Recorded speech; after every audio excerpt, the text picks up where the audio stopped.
Assalamualaikum warahmatullahi wabarakatuh. Waalaikumsalam warahmatullahi wabarakatuh. Alhamdulillah, masih diberikan kesempatan dan kesehatan oleh Allah. Kami di sini masih bisa bersilaturahmi lagi ya Mas. Alhamdulillah. Ya. Dan kebetulan ini teman-teman kami lagi jalan-jalan, janjian memang tadi ya, jalan-jalan sehingga kami memiliki rencana untuk pergi ke tempat salah satu wisata yang ada di daerah Sampang. Ini masuk Sampang apa Makassar? Ini Sampang. Sampang. Insya Allah Sampang di sini. Oh iya. Ya. Dan di belakang saya ini teman, mungkin kalian banyak tahu ini salah satu simbol yang ada di daerah Prancis ya, Di kota Paris. ya Paris. Dan di sini tempatnya sangat adem teman-teman. Oke. Sahada mati saya. Oke teman-teman, Widi Rahul doakan semoga yang menonton video ini masih diberikan kesehatan oleh Allah, kelancaran rezeki, keberkahan dalam hidup, dan dijauhkan dari musibah kecil atau musibah besar. Amin ya rabbal alamin.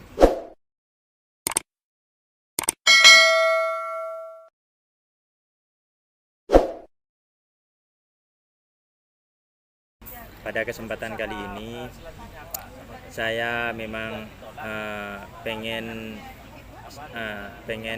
bincang-bincang lah sedikit dengan Ustadz Azam ini, karena kemarin saya sering nonton vlognya beliau. Kayaknya beliau ini mengalami beberapa cobaan lah atau musibah setelah sampai di Indonesia ini, termasuk apa saja mungkin biar kalian tahu sendiri seperti apa kelanjutnya. Tontonnya videonya sampai selesai. Langkah baiknya kita langsung tanya ke Ustadz Azam. Assalamualaikum. Waalaikumsalam warahmatullahi wabarakatuh. Gimana ini Ustadz kabarnya? Alhamdulillah baik. Cuman ya masih lumayan lah. Bisa dibilang alhamdulillah. Gimana? Udah berapa bulan ada di Indonesia? 1 bulan lebih 8 hari kalau nggak salah. Ya. Saya sering lihat vlognya ini Ustadz, dan sampean ini kayaknya mengalami beberapa musibah. Mungkin biar teman-teman di subscriber saya biar tahu seperti apa sih kejadian-kejadian yang tidak diinginkan yang ada di Madura ini, selama ada di Madura ini seperti apa? Mungkin lebih tepatnya pulang ke Indonesia ini niatnya kan pengen bikin konten sebanyak-banyaknya. Iya betul. Pengen bikin konten sebanyak-banyaknya, pengen fokus di YouTube, tapi ternyata kalau teman-teman lihat di channel YouTube saya itu justru uploadannya malah berkurang. Yang biasanya di Arab Saudi itu setiap hari saya ngupload, yang biasanya di TikTok itu saya sering update, terus di YouTube setiap hari update, di TikTok update, di Facebook update, dan di media sosial lainnya pun saya sering update. Tapi sekarang sudah mengurangi. Bahkan di TikTok ya kadang masang, kadang enggak. Di YouTube pun begitu. Ya. Apa kendalanya Ustaz? Ya, jadi pertama pulang ke Indonesia ini sekarang ada sedih, ada senang. Senangnya bisa berkumpul dengan keluarga. Sedihnya itu justru kepulangan kali ini banyak kerabat, orang-orang dekat, terus tetangga itu justru kembali ke hadirat Allah Subhanahu wa taala. Ya memang udah ajalnya bukan karena saya datang ya, cuman itu membuat saya agak-agak sibuk.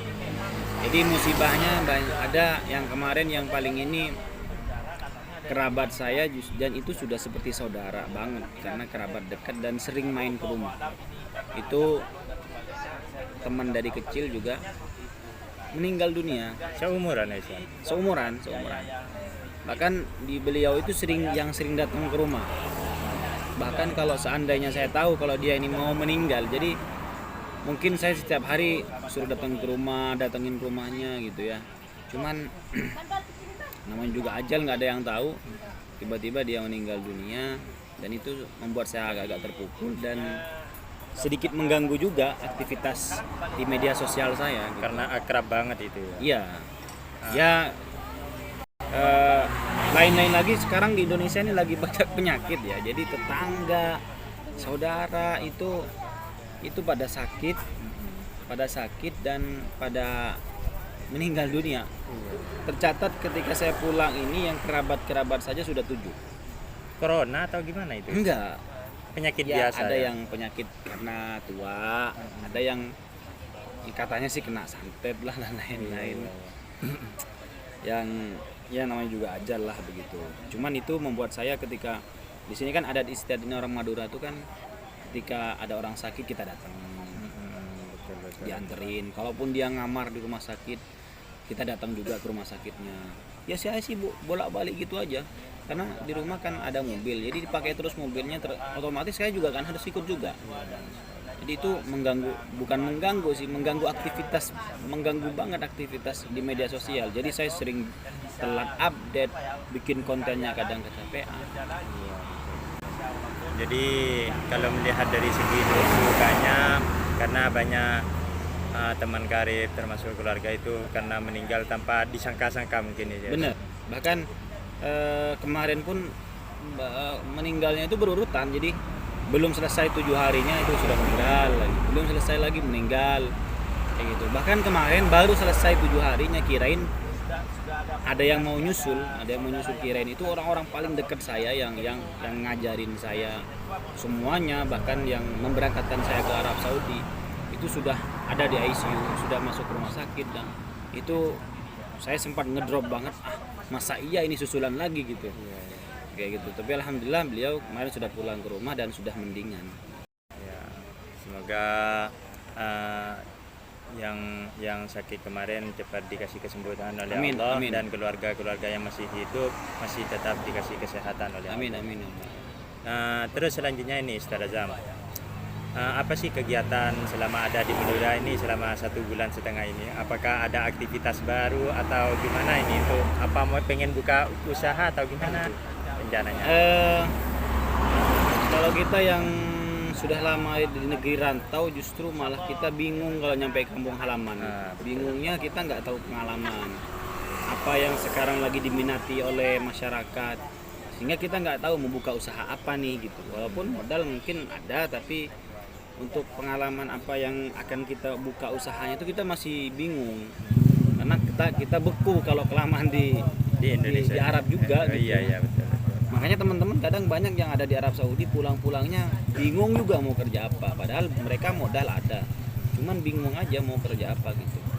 Karena ya itu otak kalau udah ada di Arab Saudi udah beku. Makanya saya pengen belakang ini di Arab Saudi paling ya 4 bulan 5 bulan pulang kayak gitu. Kalau awal kan pengennya 1 tahun sekali, kalau sekarang mungkin per setengah tahun sekali pulang kayak gitu. Kalau melihat dari tetangga ini, peluang bisnis yang paling menjanjikan ini apa sih menurut Pelenina Mas Azam sendiri kalau di desanya ini? Nggak ada, kalau di kampung halaman tuh nggak ada sama sekali kayaknya. Ada juga pertokoan udah dibuka, udah Ada yang buka itu ya? udah ada yang buka bimbing sendiri. Masa kita mau rumahnya saingan. sebelahan? Iya. Kasihan beliau nggak punya suami, dipikir ya udahlah saya lebih mungkin rezeki bisa nyari keluar. Kalau beliau kan nggak punya suami, punya anak, kasihan kalau saya bangun usaha. Padahal dulu kalau yang membuat toko itu di rumah saya. Iya. Bahkan saya berangkat ke Arab Saudi itu dulu karena ibu saya itu bangkrut gara-gara punya toko itu. Sehingga Sembako gitu ya? iya, toko sembako. Jadi kalau sistemnya di kampung halaman tuh dulu ketika kita punya toko itu orang pada ngutang setiap hari. Oh iya betul. Ngutang ngebon sampai akhirnya 1 bulan, di akhir bulan dia baru ngelunasin. Sehingga uang kan mandek. Ketika mereka ngelunasin itu nggak full. Ya, sehingga kita yang punya modal ini harus cari pinjaman lagi. Nah, ibu saya bangkrutnya di situ. Sehingga dulu saya itu berangkat ke Arab Saudi demi membantu melunasi hutang-hutang orang tua. Dan percaya nggak, itu saya baru bisa melunasi dari 2010, 2014 baru lunas. 4 tahun? Tahun. Berarti dari saking besarnya Saking besarnya hutang. hutang. Jadi Tapi ini, dinikmatin karena itu demi orang tua lah. Bisa dikatakan sedikit trauma mungkin ya. Ustaz Oh iya, ya, kalau mau jelas pengen buka kalau ya. mau bikin usaha lagi di situ kita orangnya nggak tegaan. Ada orang nggak punya mau ngutang kan dikasih kan. Beda mungkin kalau di kota-kota Alfamart atau apa-apa gitu kan sistemnya dia bayar di apa Dikasih. kasir. Jadi kalau peluang utang itu sangat Sangat minim. Tapi kalau kampung-kampung ya tetap aja gitu utang-utangan. ya, kalau melihat di kampung saya pribadi tidak dikasih kasihan, setelah dikasih seakan-akan kita jadi musuh itu. Nah. Iya. Tapi kalau ke depan planningnya sih mau buka restoran. Ya seperti ini sih. Kafe-kafe seperti ini ya. Iya.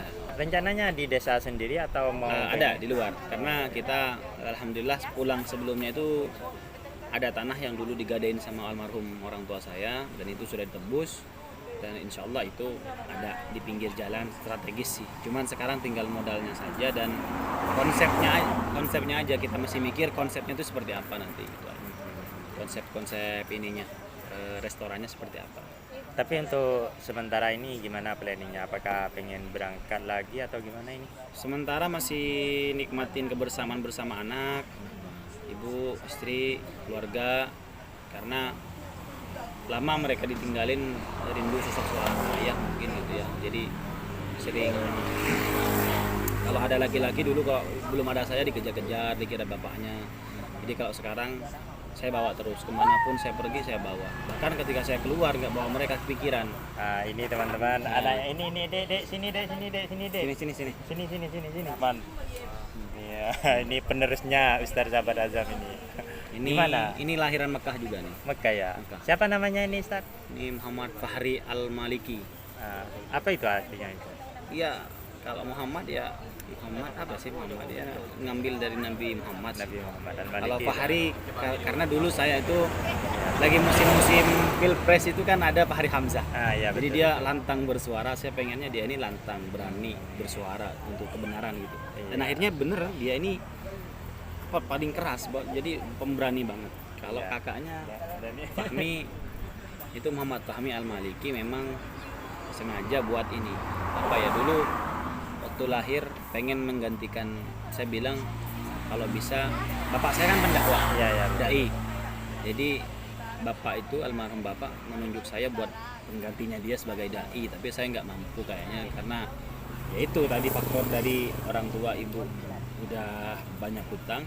Walaupun warisan-warisan yang ditinggalkan itu memang sengaja untuk pendidikan saya, cuma saya nggak tega buat meninggalkan orang tua ibu dengan hutang yang sebegitu besar. Iya, iya. Gitu. Jadi akhirnya saya memilih keluar.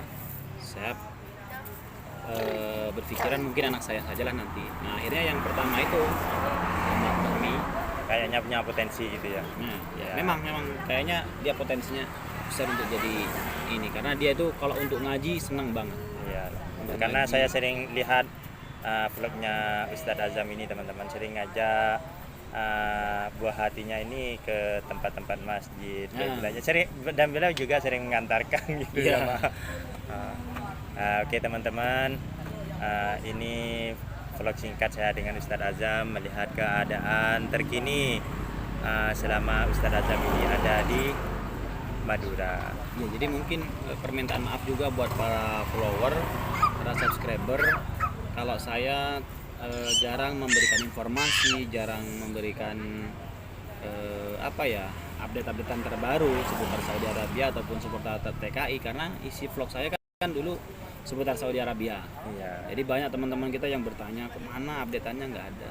Jadi itu sebabnya karena banyak musibah dan banyak orang sakit dan banyak juga kawinan sekarang. Iya, iya. Pernikahan di sini pernikahan itu ada pengajian, Jadi padat aktivitas ya. padat banget. Bahkan bisa dibilang hampir sama kegiatan saya di sini dengan di Arab. Di Arab Saudi saya padat membantu teman-teman kita. Kalau di sini saya padat untuk keundangan, ada acara kayak gitu. Oke, terima kasih Ustadz Azam Siap. sudah berkenan collab dengan Widi Rahul ini. Siap. Jangan lupa nih guys, Iya. di subscribe juga channelnya Widi Rahul. Oke teman-teman, semoga ini jadi konten bermanfaat dan semoga Ustadz Azam ini tetap dikasih kesabaran oleh Allah menghadapi segala cobaannya Amin. selama ada di Madura ini. Amin amin. Akhirnya dari kami Widi Rahul dan juga Khairul Azam. Khairul Azam mohon pamit. Assalamualaikum warahmatullahi wabarakatuh.